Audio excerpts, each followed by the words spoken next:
The handcuffs clicked around Renee Caldwell's wrists as Deputy Burke leaned in with a smirk, holding up the phone they hadn't even found yet. "You gonna tell us what this is for?" he asked, but she didn't flinch. Because the real trap wasn't hers, it was the one they just walked into, and they had no idea who they were messing with. The pine trees lining Highway 82 stood like dark sentinels, their silhouettes sharp against the last light of an Alabama sunset. The road ahead stretched out like a ribbon dipped in orange and indigo, the kind of stillness that made you forget about the rest of the world. Renee Caldwell, 41, sat tall behind the wheel of her graphite gray Lexus sedan.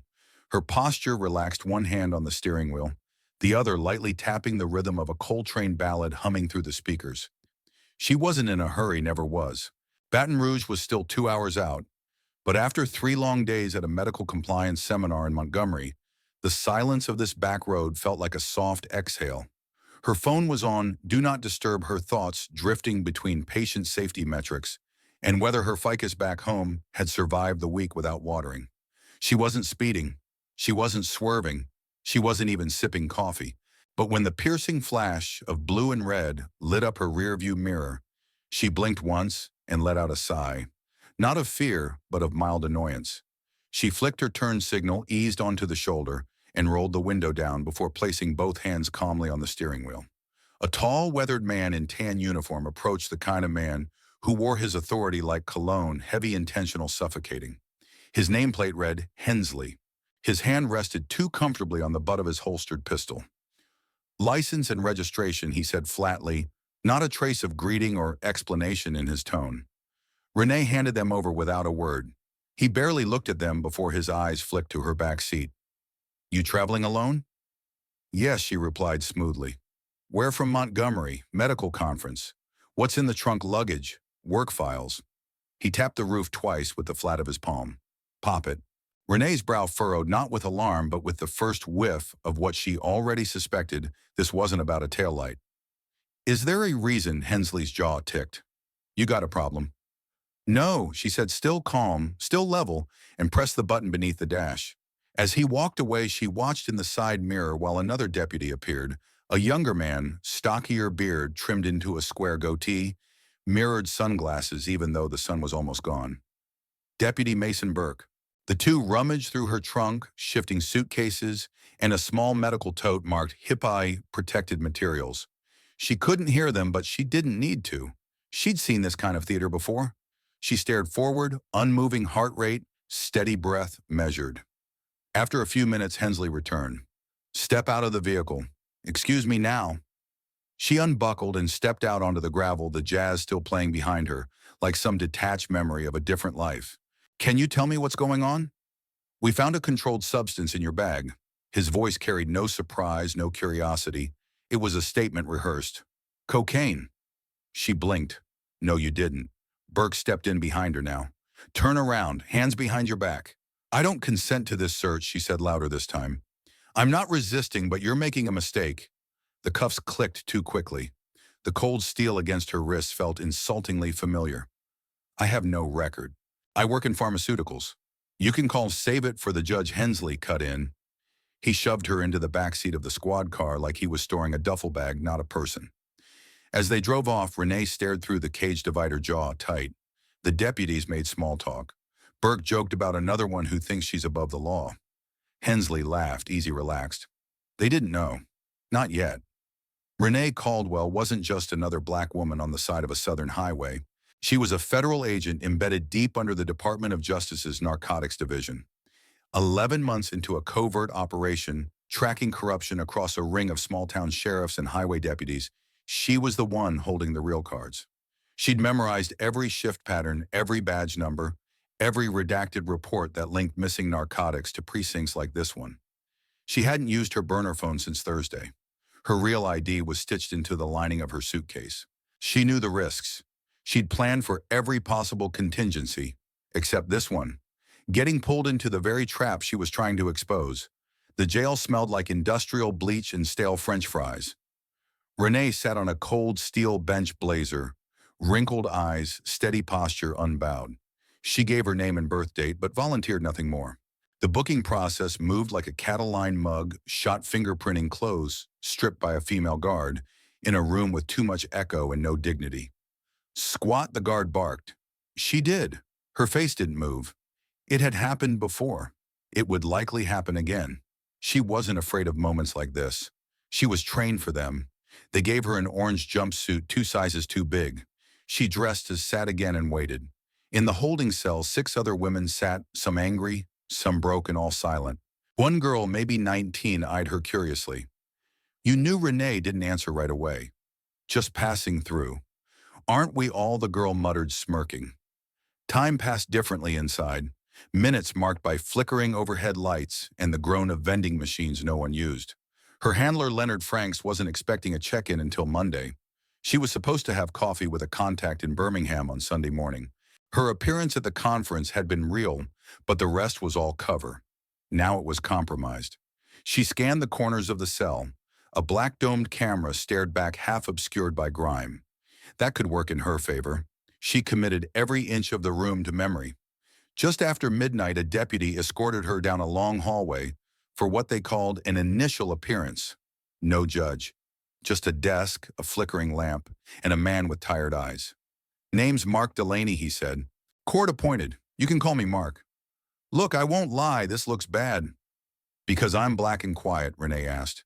He winced. Because the charge is possession with intent to distribute. Bagged, labeled, found in your suitcase. Then it wasn't my suitcase. He paused. We'll fight it. She studied him. No plan.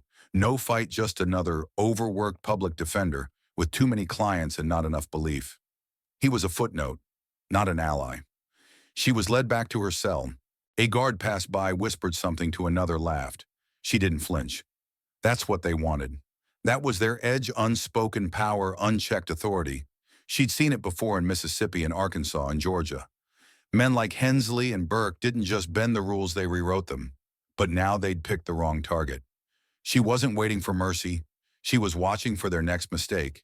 And it would come. Because arrogance always left footprints. At 8:03 the next morning, 2 deputies entered with the same casual swagger she'd come to recognize. Caldwell, one barked, "On your feet." They didn't say where she was going. No lawyer, no papers. Just a quiet escort to a side room where Hensley and Burke stood waiting. Burke was holding something, a black phone, her encrypted burner. "Want to tell us what this is for?" he asked, smug. "That's personal property. You have no warrant." "You're not in a position to argue," Hensley said. "You were caught with coke. You planted that," Renee said. Burke's mouth twitched. Hensley leaned closer. "You got an attitude." "I have intelligence," she replied. He stepped toward her, a motion that might have meant violence, but stopped short when another officer, Ray as his badge read, walked past the door and glanced inside. A flicker of doubt. A crack. Back in the cell, Renee sat with her back straight, eyes forward. They thought they'd silenced her. What they really did was give her everything she needed. Names, faces, patterns. They'd handed her the entire case file wrapped in arrogance and carelessness. And they didn't even know it yet. But they would. Soon. The stale taste of the jail's air clung to Renee's tongue as the heavy metal door shut behind her, with a groan that echoed louder than it should have. She didn't flinch. She hadn't the night before when they shoved her into a holding cell. She hadn't when the strip search stripped away more than her clothes. And she didn't now as they walked her down another narrow hallway that smelled of coffee grounds and ammonia. Her wrists were cuffed again, tighter this time, cutting faint ridges into her skin. Deputy Mason Burke walked just behind her, too close, a smug silence trailing in his wake. Troy Hensley led from the front, walking like a man who thought he'd already won. What they didn't know, what they couldn't possibly imagine, was that Renee Caldwell had spent her entire career training for this moment. She wasn't just walking into a courtroom. She was walking into the trap they had set for themselves. The courtroom itself was smaller than she expected, the kind of place where everyone knew everyone's first name, and trials were more performance than procedure. The wood paneling on the walls was chipped, and the ceiling fan above the judge's bench made a faint clicking sound every few rotations. Judge Everett Langston looked up from a stack of folders like he'd been dragged from a nap, his gray eyebrows raised with weary suspicion. "Let's get on with it," he muttered. Renee was seated beside her court-appointed attorney, Mark Delaney, who still hadn't managed more than 3 sentences of legal advice. His tie was crooked. His notepad was blank. Across the aisle, Hensley and Burke stood tall in freshly pressed uniforms, hands behind their backs, boots polished. Their smugness was almost theatrical. The clerk read off the charges: possession with intent to distribute, tampering with identification, obstruction of justice. Renee kept her eyes forward, her expression unreadable. "State your account," the judge said. Hensley stepped up to the stand like he was delivering a high school book report. The defendant was observed making an abrupt lane change without signaling. When I approached the vehicle, she appeared evasive and nervous. Upon conducting a lawful search, we discovered a large quantity of cocaine concealed in her luggage. Did she resist? The judge asked. Minimal. Claimed the drugs weren't hers. Provided no legitimate reason for the secondary phone found in the glove box. Burke took the stand next, voice smooth, rehearsed. The secondary phone was heavily encrypted, beyond civilian standards. She refused to identify her employer, claimed she worked in pharmaceuticals but provided no corroboration. The judge nodded. It was neat. Too neat. Just enough detail to feel real. Just enough silence to seal it. Mark Delaney cleared his throat. Your Honor, if I may, but he didn't finish. Because just then the courtroom door creaked open. The man who walked through wore a charcoal gray suit, his graying temples catching the morning light. His badge wasn't visible, but it didn't need to be. His presence announced him. Your Honor, I'm Special Agent Leonard Franks, DEA. I need a word. In chambers. Judge Langston raised an eyebrow. Excuse me. Franks approached the bench, handed over a black folder stamped DOJ classified. This is a sealed file. You'll want to read it privately. Murmurs rippled through the room. Hensley shifted. Burke's mouth tightened. Delaney turned to Renee for the first time with a whisper. Who the hell are you? Renee didn't answer. She didn't need to. Judge Langston scanned the first few pages of the file. His eyes stopped moving. He looked up slowly. Court is in recess. Bailiff, clear the room. Miss Caldwell and Agent Franks will remain. The courtroom emptied in stunned silence. Hensley and Burke were frozen halfway between disbelief and dawning dread. Burke muttered, What the hell is this? Hensley didn't respond. He couldn't, because the power dynamic had shifted and neither of them knew yet just how far it would fall. Inside chambers, the air was colder. Dust particles floated like tiny secrets in the dim light as Franks spread out documents across the judge's desk, surveillance photos, time-stamped logs, and a flash drive. Miss Caldwell, he began, is a federally embedded DEA agent. She's been undercover for 11 months investigating systemic corruption involving narcotics evidence in small-town law enforcement across southern Alabama. The officers who arrested her, Hensley and Burke, are two names we've had flagged in multiple reports. Until last night, we didn't have direct footage. Now we do. He slid the flash drive across the table. Body cam data, pulled from internal storage. It shows Hensley removing a sealed bag from his jacket and placing it inside the suspect's suitcase. Burke makes reference to a secondary phone before it was discovered. Miss Caldwell was framed. Judge Langston's face shifted slowly from disbelief to embarrassment to quiet rage. He flipped through the forms, his fingers growing tense.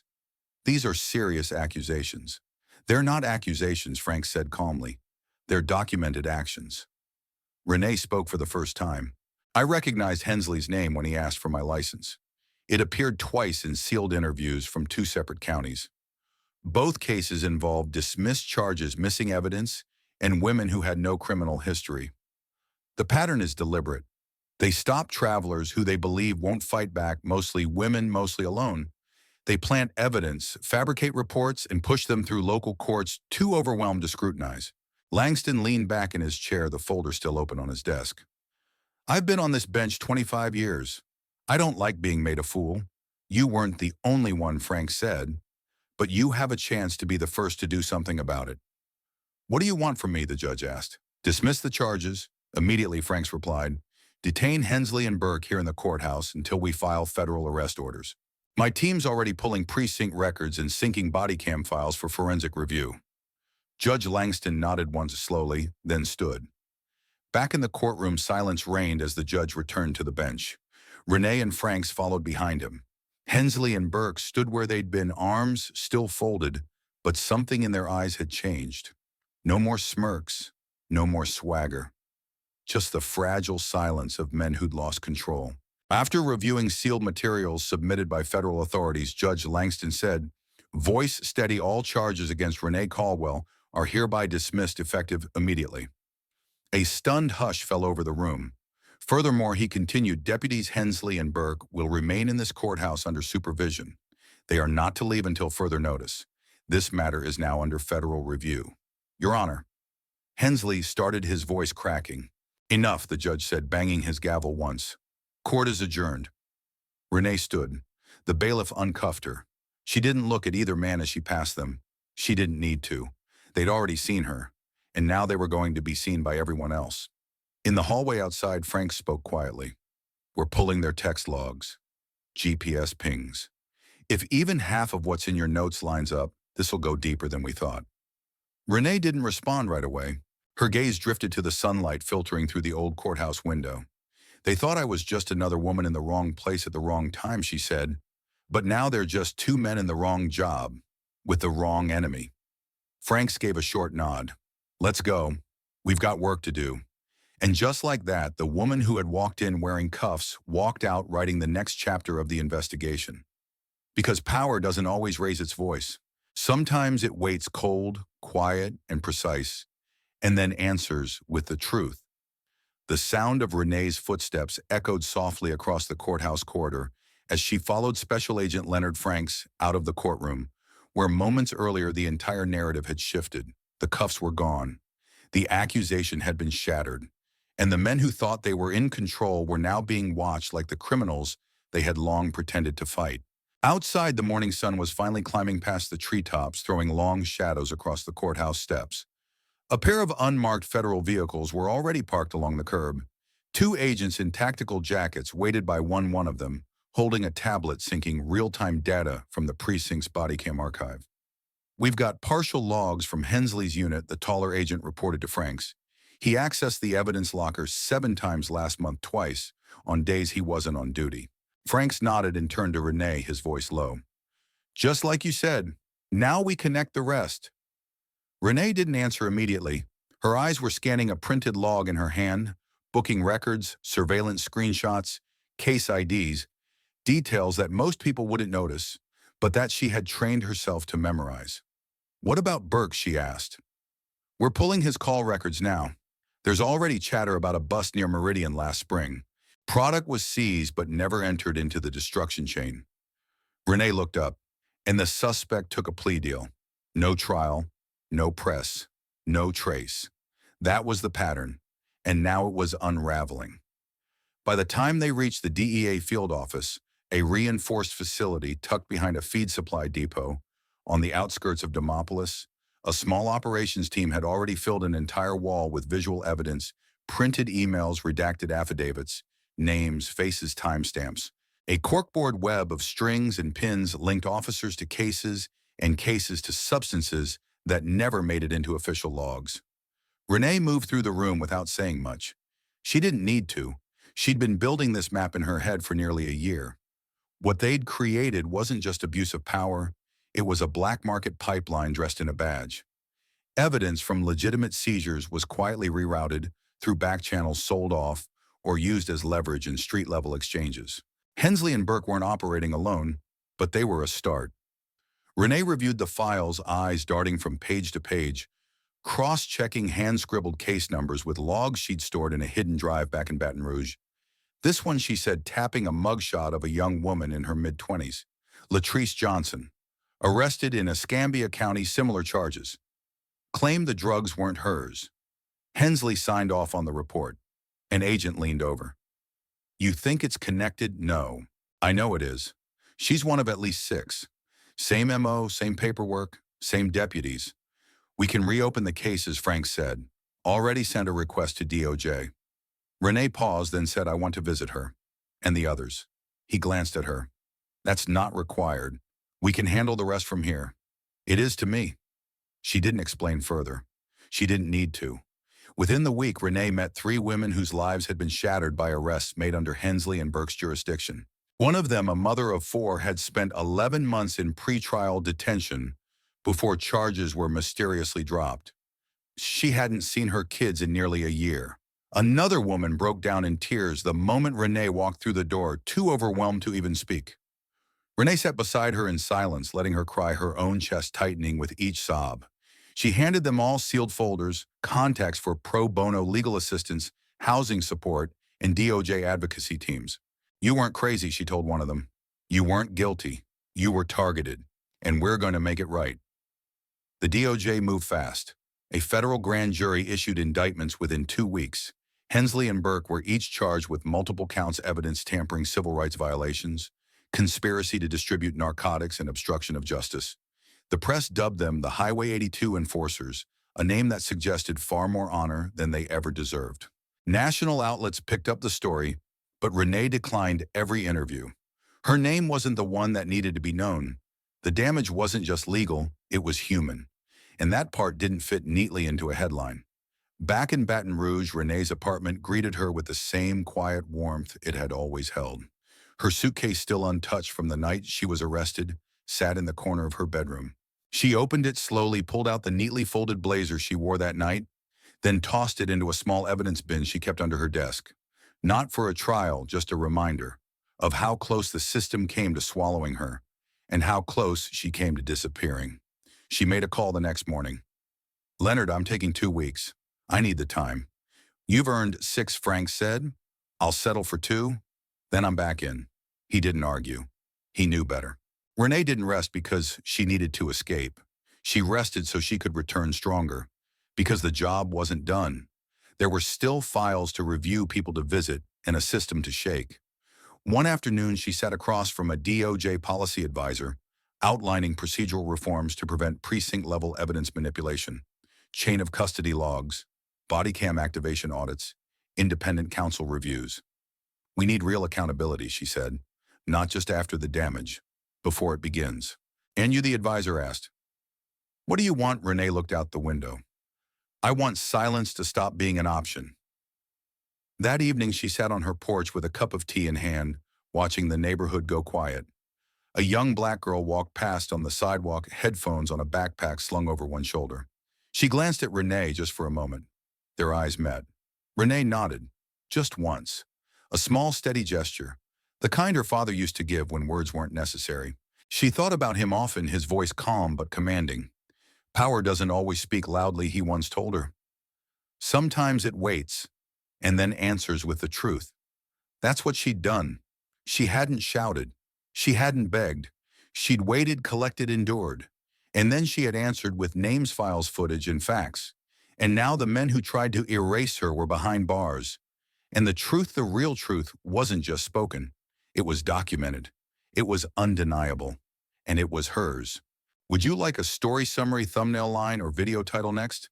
Injustice often hides behind a uniform, and power, when left unchecked, can become a weapon instead of a responsibility. The story of Renee Caldwell is more than a tale about corruption and a wrongful arrest. It's a reminder of how quickly a person's freedom can be threatened and how dangerous it is to assume that silence equals weakness. What happened to Renee could have happened to anyone, especially someone who lacked her training, her preparation, and her quiet resolve. 2 officers, emboldened by years of getting away with misconduct, thought they had found another easy target. What they didn't know was that the woman in front of them had been watching for a long time. She didn't raise her voice. She didn't retaliate in anger. She documented. She endured. She exposed. The core lesson here is this: know your worth.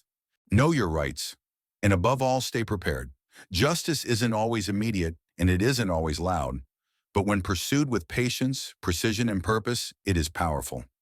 Renee didn't need to prove herself through force. She proved herself through truth, through strategy, and by allowing the system to reveal its own cracks.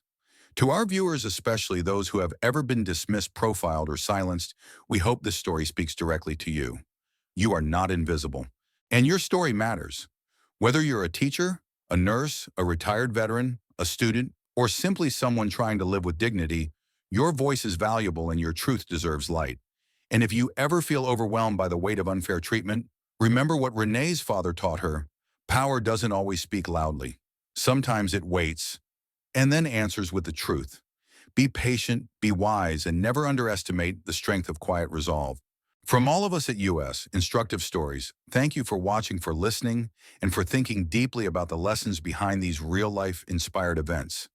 If this story moved you, share it, discuss it, reflect on it, because only through awareness and courage can we build a system that truly protects the innocent and holds the guilty accountable. We appreciate your time, your presence, and your willingness to stand for justice alongside us. See you in the next story. Stay safe, stay sharp, and always stay aware.